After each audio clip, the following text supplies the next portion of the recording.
Hey everyone, welcome back to Apocalypse Here, Christianity You Can Live With. It's been a minute, and I put on our community post yesterday, kind of toying with this idea of walking through where I'm at in the book that I'm working on, called, I'm on the wrong slide, that's not what the book's called, but let me go back. Called Apocalypse Here, named after this channel, Appalling Case for the Cosmic and Practical Significance of Jesus Christ. It's going to be published by the same publisher who did Beyond Justification, the book that I wrote with Douglas Campbell.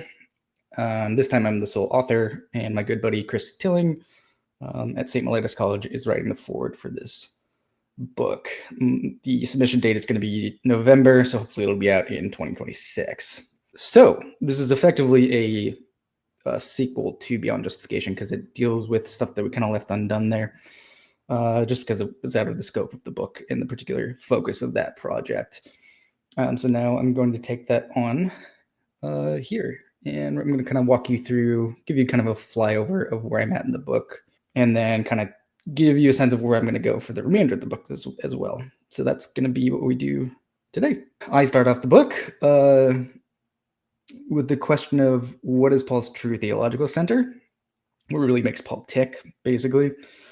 In Beyond, Campbell and I didn't really show our work in that way. In terms of why we think this apocalyptic, participatory, transformational gospel actually is the heart. We sort of just said, well, it's explained by 90% of Paul's data, and kind of left it there for the day. So I kind of wanted to show the work as to how you can get there. And over the last century, there have been three major candidates for Paul's center that have emerged. One is justification theory. Two is the new perspective on Paul, or new perspectives on Paul. So think N.T. Wright, James Dunn.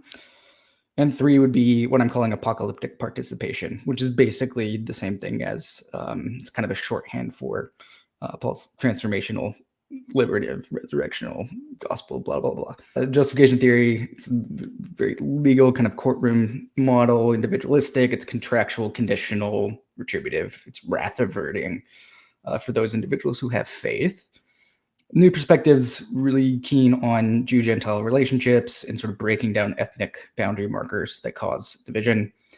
It's covenantal in a particular way. And then apocalyptic participation being this cosmic, life-giving, participatory model, in Christ being kind of the summary phrase. I'll have appendices on Paul within Judaism and also on what I call the political philosophical approach to Paul. These are both interesting. I just don't think they're major candidates, but I do want to touch on them. So to test these interpretive options, I basically use two filters that are kind of modifications of J.C. Becker's methodology of contingency and coherence. Contingency referring to the circumstantial nature of Paul's letters, coherence referring to kind of the systematic sort of theological center of Paul throughout his letters that sort of makes sense of everything that Paul is doing throughout his corpus. So my modification is actually using two, what I call gauntlets. One is, I call the Bauer gauntlet. So that's a reference to F.C. Bauer. And this gauntlet asks basically, can a given interpretive option make sense of conflict in Paul's letters, both internal conflict within his communities and also external conflict with rivals, opponents, etc., because they show up all the time. So it'll need, a reading will need to make sense of that. So that's kind of getting at the contingency stuff. And then second gauntlet would be what I call the Campbell gauntlet, which is a reference to Douglas Campbell, who's really big on explanatory power of a given reading. So whether it has depth, so whether it's coherent and has compelling logic, and breadth, does it have spread? Does it explain most of what Paul says most of the time?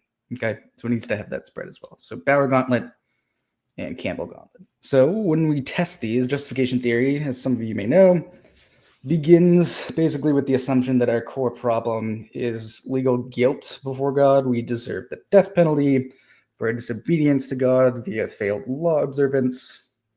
It's a highly conditional contractual model, as I mentioned, and it's also very retributive. The solution to this is Christ bears that penalty that we deserve, that death penalty we deserve, and in turn we obtain his righteousness through faith alone. How does it fare under these two gauntlets? It doesn't do well with the Bauer gauntlet. Think about Galatians, for example.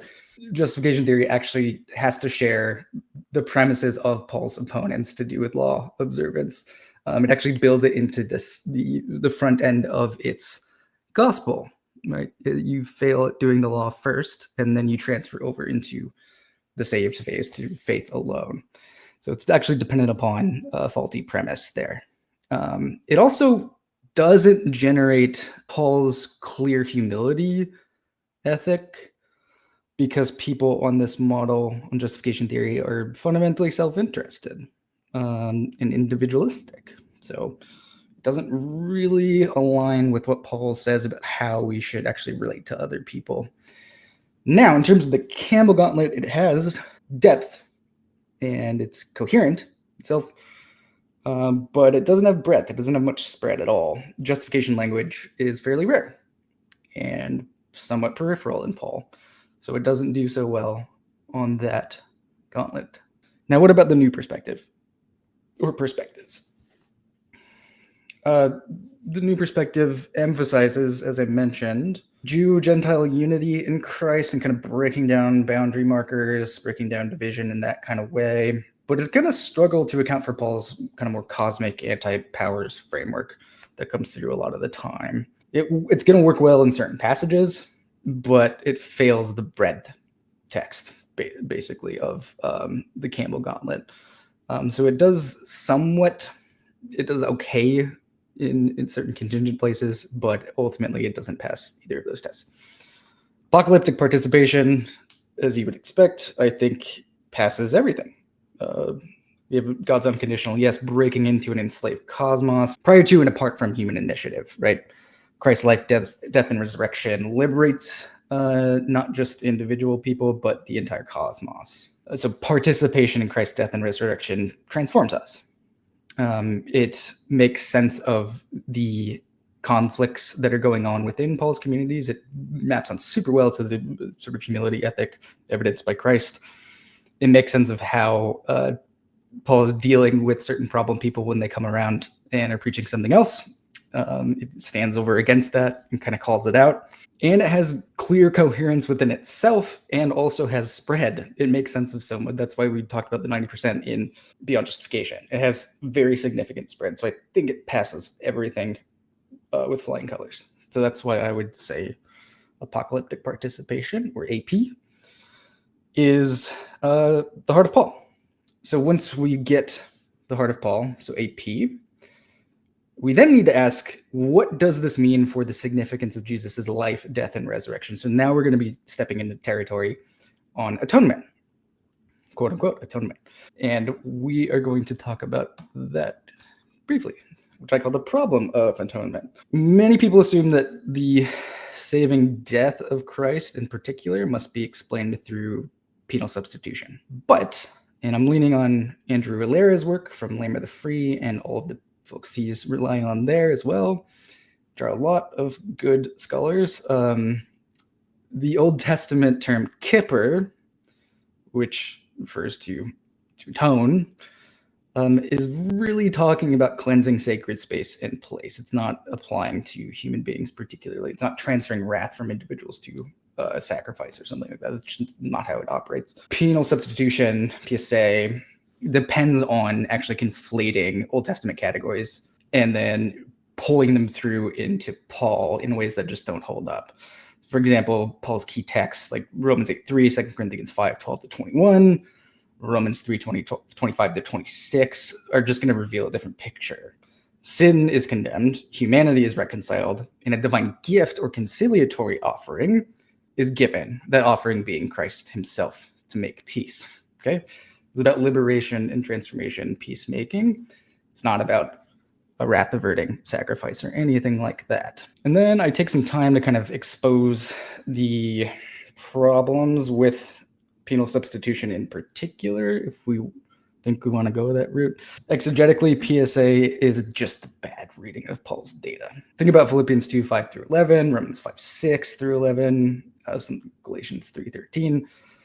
can all make sense when we read them as solidarity passages instead of substitutionary passages. Okay. Now, and I explain that so much more in the book. Obviously, this is just a flyover. Theologically, PSA skews God's justice toward retribution and essentially marginalizes, if not totally overrides, transformation in his gospel. We're kind of left forgiven if we have faith alone, right? Provided we do that, but not necessarily freed or changed in any way. That's kind of a later phase in the Christian life, but that doesn't really make a whole lot of sense to me. I also take some time to explain how penal substitution falls apart internally as well, just in terms of what it's saying about God's relation to humanity. So instead of this, AP or apocalyptic participation can actually retain the truths and statements like Christ died for us, for meaning on behalf of or for someone's benefit. It doesn't have to mean instead of you getting something that you would otherwise deserve. Or anything like that. It's talking about solidarity. It's not instead of in terms of some sort of legal substitution or something like that. So then as we move into chapter 6, we can think about and kind of turn to other classical models of atonement like ransom, Christus Victor, satisfaction, moral influence. And these are useful metaphors and images, but a problem is they all share a prospective problem to solution logic, which clashes with Paul's actual gospel itself. Paul's gospel is retrospective. He's thinking backward in the light of Christ, not forward from some sort of problem to a solution or anything like that. Christ's work actually reveals the problem itself, and we talked about this in Beyond Justification quite a bit. So my advice is we keep some of the imagery, and we can even use the word atonement, even though it technically departs from the precise OT usage, although the way I'm using it doesn't contradict that. But I think we need to abandon the models framework, and I explain a bit more as to why we should do that. So instead of that, instead of going to models, Paul's atonement logic is kind of like a 3-movement concerto, as I talk about it. So these 3 movements would be a movement of descent, so the incarnation and faithful life of Jesus. 2 would basically be the passion, the death that terminates the flesh and defeats powers of sin and death. And 3, the ascent, which would be the resurrection and exaltation that inaugurates new creation. Basically, what I'm saying is atonement is referring to how our lives resonate with and so participate in Christ's apocalyptic story, kind of like the phenomenon of sympathetic resonance on stringed instruments, where a foundational note is struck. So think about Jesus's 3-part story. That's kind of the initial struck note, and then we're sprung into resonance with that. And it's basically a way of getting at participation. We're involved in Christ's faithful life. We're involved in his death. We're involved in his resurrection and ascension. So this is how we are atoned, basically, meaning that we're brought into peace with God, who offers up his only child as a peace offering to an estranged cosmos. So I walk through how this works in the next 2 chapters. The first movement being the descent. The way that I talk about it is Christ's faithful life is our faithful life. And Philippians 2, 6-8, we have, and that whole Christum there as well. But for this part of the concerto, Philippians 2, 6-8 shows how the Son empties himself. So talking about the incarnation, and assumes our mortal and Adamic flesh. So we have place sharing again. God arrives in Christ and assumes all that we are. He doesn't take our place. And so in solidarity, Christ lives the fully faithful life that humans haven't, but his fidelity awakens ours. His faithful life awakens our faithful life. Okay, so we resonate and respond to him in that way. His faithfulness is like that foundational struck note. Our responsive faith is the sympathetic resonance that happens by way of response to that foundational note. Without that note, struck, it's dead, lifeless, right? So let's move movement 1 of the concerto. Movement 2 would be Christ's faithful death is our death. So Philippians 2:8, you go into the cross, right? It's not divine wrath or some sort of transfer of divine wrath, but God's exposure and condemnation of sin and death, okay? The crucifixion ends Adamic existence, the reign of sin and death flesh, powers, all of that. So Paul's co-crucifixion language is so important here, coming out of Galatians in particular, and in Romans. So what happens to Christ in his death happens to us. Christ died, right? Therefore, all died. And baptism narrates the burial of Christ and our immersion into that burial as well. The Lord's Supper also is an important part of this, something we didn't really touch on in Beyond Justification, but it's a way of enacting our participation in that covenant life when we consume that meal together. It's solidarity all the way down. So movement 3, the final movement of this concerto of atonement, we can turn to Philippians 2, 9 through 11. Christ's resurrection is our resurrection, as I talk about it. The resurrection indicates Christ being transformed beyond the sinful powers of sin and death that he assumed when he assumed our Adamic condition. So he's set free in his resurrection. And in him, we too are set free. His resurrection is our resurrection. Okay? He's raised, we're raised. So co-resurrection, in this sense, is both present and future. We share in his risen life now. So think Romans 6, 4 through 11, Colossians 3, 1 to 4, and we await the bodily resurrection in the future when we actually receive new transformed bodies, the soma pneumatikon. Okay? We don't have that yet, but the Spirit is the down payment for that eventual happening, and we do have Christ's mind as well, his raised mind, in order to act faithfully in response to God and with one another. And this will emphatically shape ethics, how we behave. And Christ's exaltation here is cosmic in scope. Every power is brought under his lordship. Every tongue is confessing. The end goal for the atonement is the renewal of all things. So that's what I think Paul is doing with atonement, is that three-part concerto. But I'm going to need to make a case for the cosmic implications of this. Okay, again, just assert that. So we need to look at what God's plan actually has been from before all ages. Paul envisions that God's purposes were set in place at that point, right? Thinking about stuff before all ages kind of messes with your head a little bit. How can something be before the foundation of the cosmos, right? How can a plan be that? But this plan was set in motion from before the foundation of the cosmos, and it centers emphatically on Jesus Christ and the living God revealed in that person. Paul will often talk about God's purposes for his creation by using a term like election. And this is a single and positive degree. It's not a sort of Calvinist-y double predestination thing, where Christ is basically the chosen one, and we're included in him by way of participation or sympathetic resonance. Okay, we're adopted into God's family, and this is grounded in God's unconditional purposes revealed from the get-go. It's sealed by the Spirit, and it's aimed toward drawing all of creation into living fellowship with God and one another forever.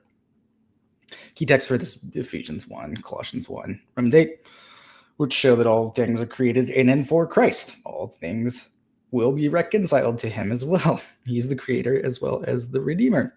Nothing separates us from God's love in Christ. Something like Romans 5, 12 to 21 cashes this out in terms of Adam and Christ, that typology that's there. Adam's disobedience brings universal sin and death, right? Universal. Christ's obedience brings equally, if not infinitely more, universal life. If we limit Christ all there, that would basically make Adam's work more effective than Christ, which is not what we want to do or even imply. So both all's got to be in parallel, okay? And one is actually ultimately going to outweigh the other, and that's the all that is applied to Christ and his significance. And Paul's confidence in the universality of this extends even to unbelieving Israel, as we see in Romans 9 through 11.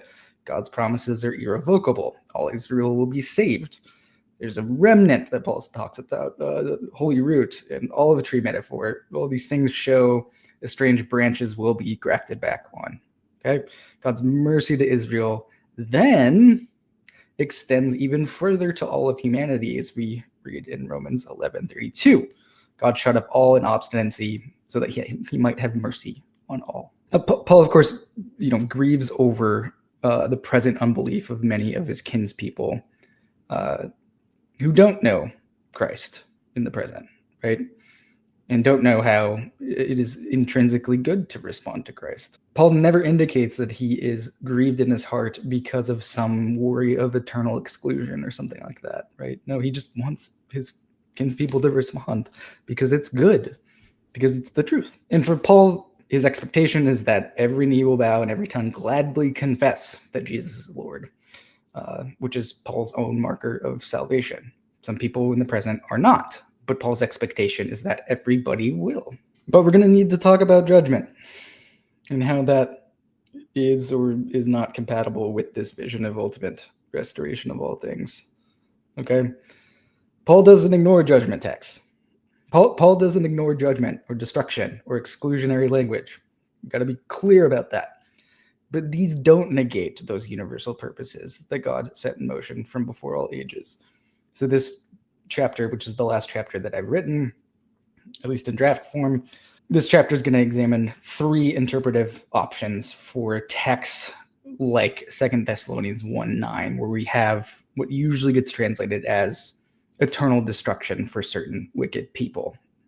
So elethron ionion. So option 1 is basically, eternal annihilation for some. Some interpreters read these sorts of texts as teachings of irreversible destruction for some people. This depends on a reading of Ionios as forever or eternal in a fixed way. Okay? There's no going back. But this approach actually, asserts more than actually argues for why something like Ionios must mean basically metaphysically infinite. Okay? When we look at how this is used in Greek literature, that's not really the case. It seems like Ionios is referring to a particular duration of time that does eventually come to an end. And Paul actually does have a term for something that is metaphysically infinite. He uses in Romans 1 the term eidios, which is in Greek literature used to talk about something metaphysically infinite, but it's never actually applied to human punishment at all. Okay? Paul never connects those things. He'll use Ionios, which seems to be better construed as something like of an age, something like that. It could be a very long time. Don't really know. But the point is that it does come to an end at some point. But this first option basically assumes that Ionios has to mean something eternal. So the second option would be basically a redemptive destruction. So your destruction, this Ionios destruction, targets the flesh in particular, the old sin-enslaved and false self, and not the whole person. Okay?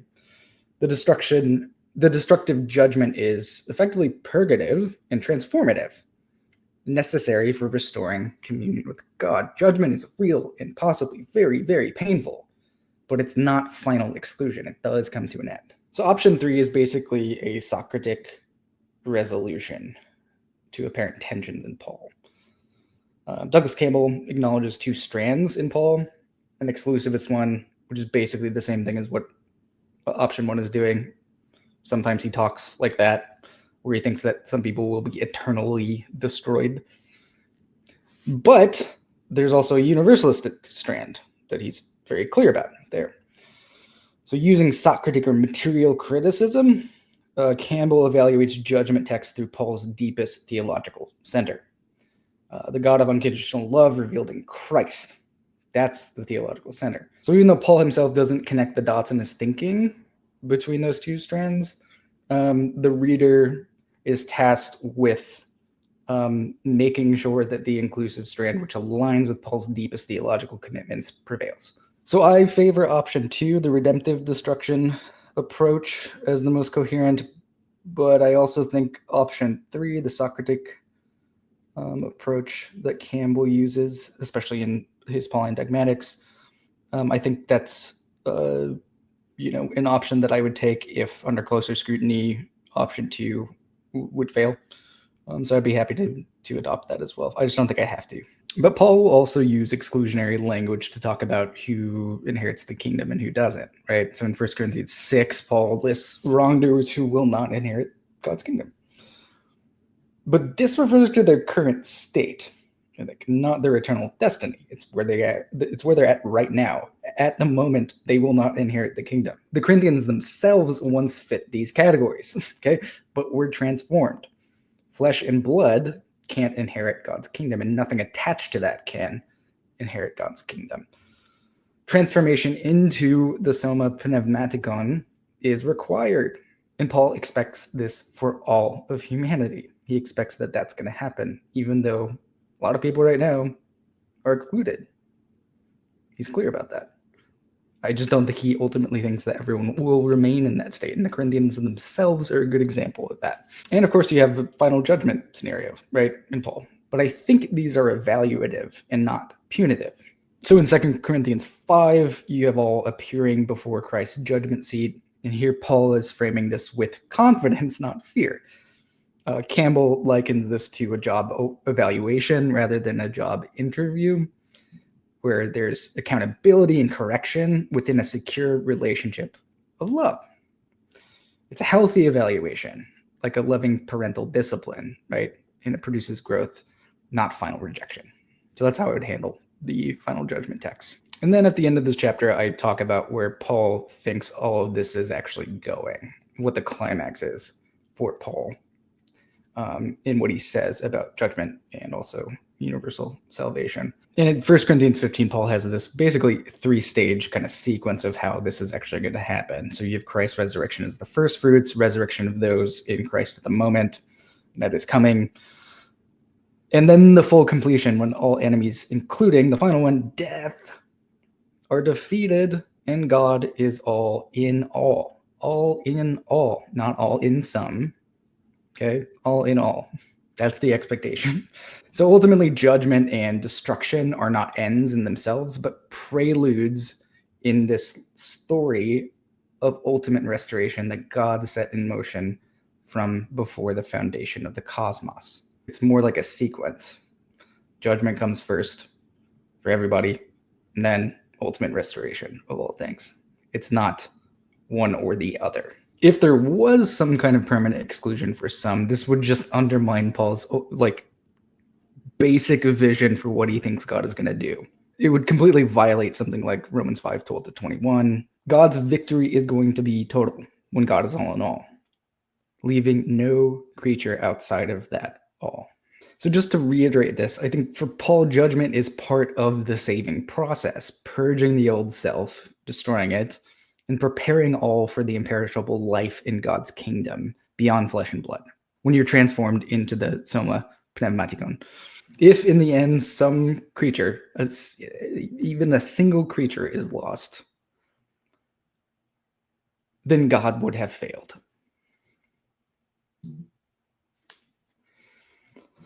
So that's where I'm at the moment, and what I'm moving into and starting to write is getting into the practical side of the cosmic and practical significance of Jesus Christ, where I'm going to be talking about ethics and where this goes sort of ethically in terms of intercommunal relationships, and then also talking about evangelism too, what it means to witness to Christ to other people who aren't actively responding to Christ at this moment. What does that mean? What does that look like in the light of this kind of universal gospel of God's love? So that's where I'm headed, and I hope this video was helpful, and maybe you're excited to read this book eventually when it comes out. Do leave any questions you may have in the comment section, because I know this was quite a kind of flyover of everything. I could not get into detail unless you wanted me to sit here for hours and hours, which no one wants to do. I don't want to hear myself talk that long. But yeah, any questions, I'm happy to answer them in the comments. I do my best to answer them in the comments. But yeah, thanks for watching this. And with that, this has been Apocalypse Here, Christianity you can live with.